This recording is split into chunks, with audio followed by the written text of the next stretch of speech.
喂，即刻到，即刻到，即刻到！喂，你有去飲酒啊？兄弟叫到，佢好冇面㗎。唔俾去！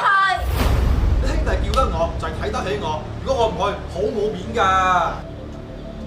面，你咁要面係咪啊？鑊出去飲酒都係你埋單嘅，呢啲面唔要都罷啦。我埋次單又點啫？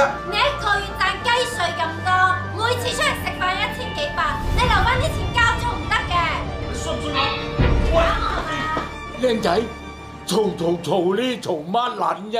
冇咩啊，包租公。靚仔，你聽我講啊，做男人咧係要面㗎，只不過咩叫做面啊？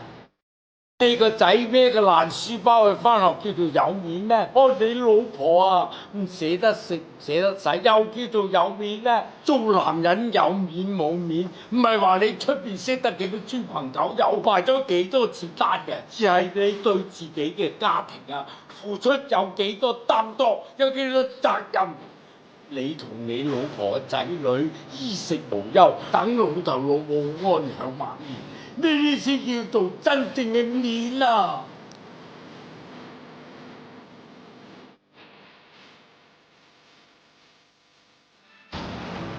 我知錯啦。係啊，咁就啱啦。係咧，今個月好高興，幾時俾啊？喂，走到咁快做乜啊？